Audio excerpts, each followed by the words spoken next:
Saudações a todos e a todas. Meu nome é Gabriel Rizossi Souza, sou estudante da Universidade Federal do Mato Grosso do Sul. Hoje eu vou apresentar o tema lixos nucleares, adequada destinação dos rejeitos radioativos através da transformação em combustíveis, orientado pelo professor Wilson José Gonçalves, na matéria Legislação, Ética Profissional e Cidadania. Começando pelos lixos nucleares, eles podem vir de diversas fontes. Todo ano produzimos cerca de...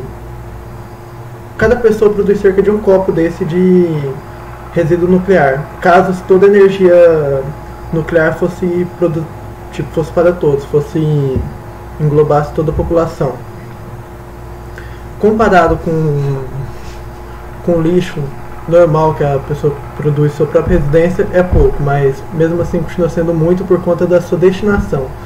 Os lixos nucleares podem vir de diversas fontes, como já citado, sendo elas de laboratórios, como aqui temos um exemplo, armas nucleares e, bem principalmente, a sua maior fonte de produção é através da produção de energia, no processo de fissão nuclear. Eles possuem 3 classificações: o High Level Waste, Intermediate Level Waste e Low Level Waste. Os High Level Waste são os considerados com alto potencial de radiação, os que podem contaminar um ser humano mesmo sem tocar. Esses são os produtos, geralmente são as sobras da fissão nuclear, como o plutônio, que é um exemplo dessa sobra, e o urânio empobrecido, já que ele continua liberando radiação por anos, mesmo após sua inatividade.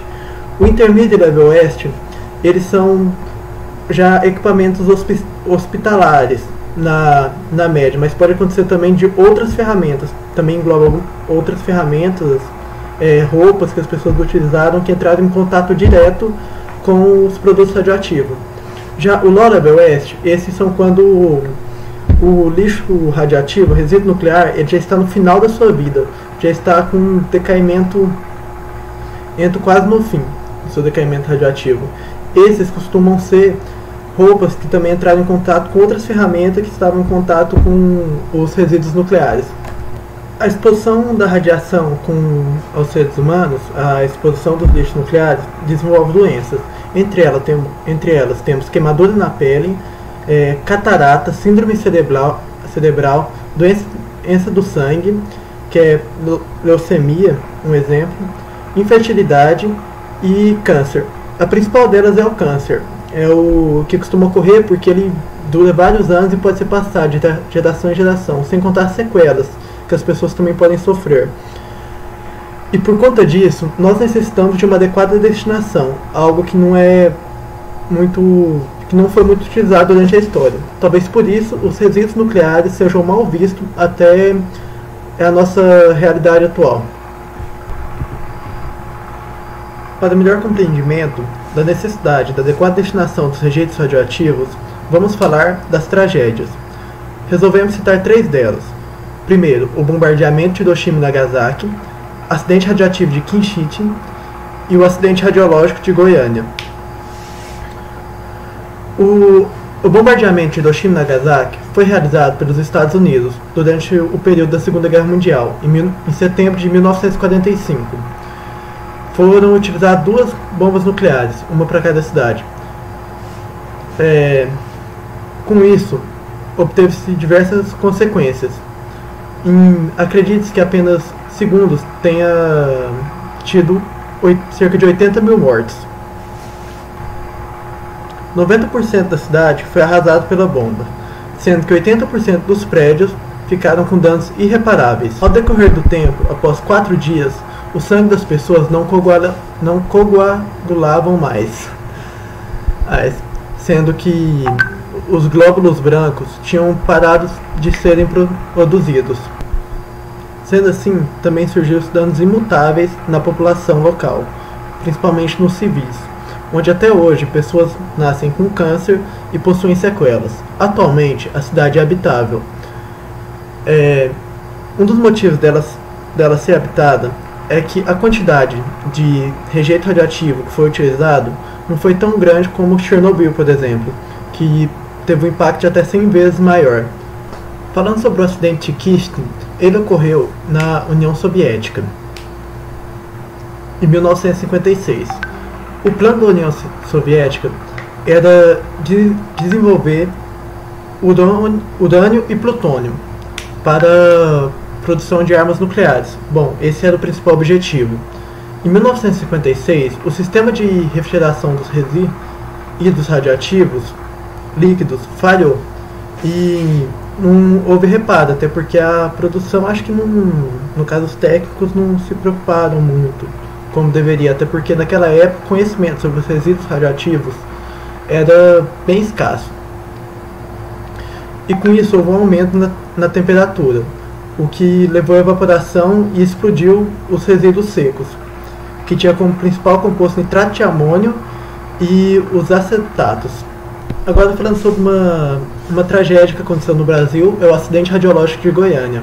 Ela ocorreu em 1987, quando 2 catadores de lixos eles entraram em uma clínica abandonada e encontraram o resto de uma máquina. Como eles não tinham conhecimento adequado, principalmente na época onde a informação era muito mais escassa, eles resolveram desmontar essa máscara.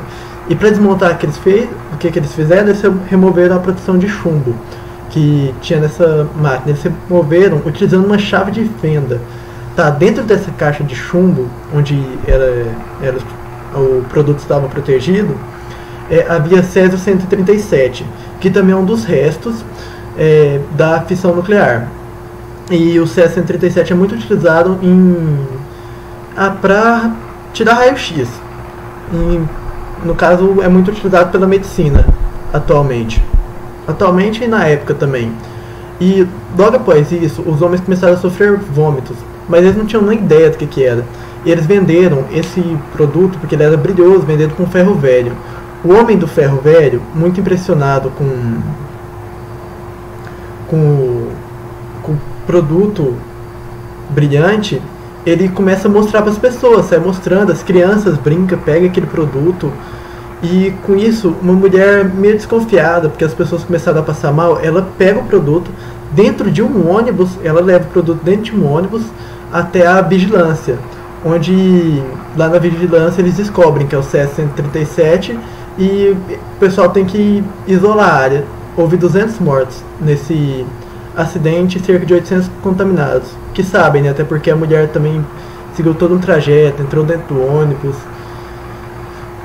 e tudo mais. Tá, essas são algumas das consequências ocasionadas pela tragédia do descarte incorreto dos resíduos nucleares. Todas elas seriam evitadas se eles tivessem um conhecimento adequado do descarte. Principalmente o acidente radiológico de Goiânia. O produto radioativo foi deixado, largado numa clínica abandonada, algo que é incorreto, que jamais deve ser feito, principalmente por profissionais especializados, né? No caso, que eram médicos que abandonaram a clínica. Já o bombardeamento, o descarte foi utilizado de forma incorreta por conta da questão ética, que os físicos que construíram essa bomba, os Estados Unidos, em geral, tinham que ter a noção do desastre que estava causando. Pô, você vai fazer uma guerra, tem que fazer não contra pessoas, não é contra civil a guerra. Já o acidente de Kyshtym foi falhas técnicas, principalmente porque no começo da exploração dos produtos radioativos, o pessoal não tinha muita noção da capacidade de destruição que poderia ocorrer. Principalmente os rejeitos radioativos, que já eram as sobras, já estavam enfraquecidas, entre aspas. Com isso, houve cerca de 50 mortes, sendo que um pouco mais de 60 foi diagnosticado com câncer e 10 mil pessoas foram retiradas de suas casas no local. E tem uma estimativa de 470 mil pessoas expostas à radiação nesse acidente. Tendo visto as tragédias ocorridas graças à inadequada destinação dos rejeitos radioativos, vimos a importância da correta destinação dos rejeitos radioativos. Para ter uma correta destinação, precisamos priorizar 3 coisas: a sustentabilidade, a segurança dos seres humanos e a segurança do meio ambiente, a preservação do meio ambiente, ao caso. Com isso, atualmente temos uma solução para essa incorreta destinação dos rejeitos radioativos, que foi muito comentada, esses tempos, que é o armazenamento de rejeitos radioativos da Finlândia. Este armazenamento ele possui 420 metros de profundidade, onde pode ser armazenado lixo nuclear durante 100 mil anos. Graças a essa profundidade de 420 metros, os resíduos radioativos vão ficar totalmente protegidos, em um lugar onde não vai alterar o meio ambiente e não vai prejudicar os seres humanos e nem algum tipo de seres vivos. E também ele sobreviverá às próximas eras do gelo e fica abaixo dos permafrost, que é uma camada da Terra que congela.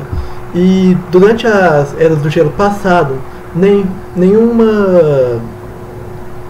nenhuma vez conseguiu alcançar esse total de profundidade. E após esse armazenamento ser totalmente completado, inteiro, preenchido, ele vai ser tampado e vai ficar lá, quietinho, seguro, bonitinho. Agora temos outras duas formas que se mostram sustentáveis, sendo elas MOX e PUREX. Das técnicas citadas para o reaproveitamento dos resíduos nucleares, existem duas delas, MOX e PUREX. A técnica MOX ela é a junção do plutônio com urânio empobrecido ou urânio na sua forma natural. Algo interessante é que quando utilizamos o urânio empobrecido e o plutônio, estamos utilizando os restos dos resíduos nucleares. Essa técnica não é divulgada como que ela é feita em si pelos países que praticam, que usufruem dessa técnica. Mas sabemos que é a fusão de plutônio com urânio empobrecido ou urânio natural. E ela é utilizada em reatores normais, em reatores que também utilizam do urânio enriquecido. Ela é feita principalmente pela Inglaterra e pela França, mas também existem outros países que utilizam dessa técnica, sendo eles a Rússia, a Índia e o Japão.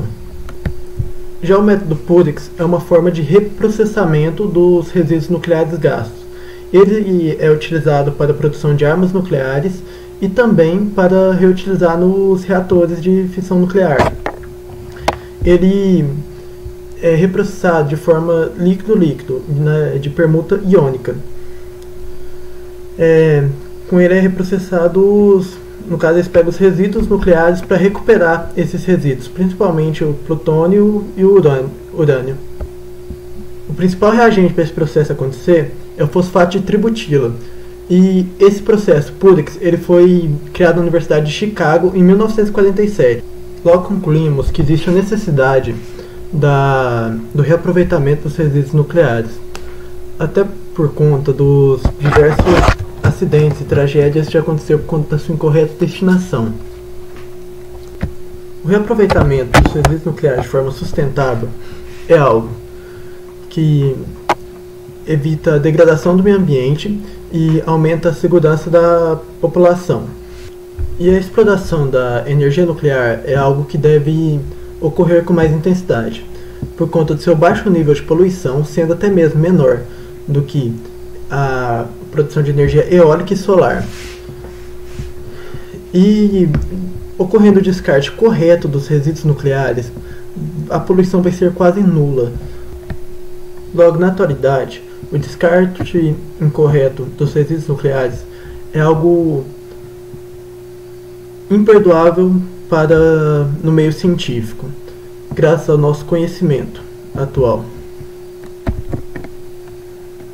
Aqui, referências utilizadas para a pesquisa do artigo, que estarei deixando na descrição.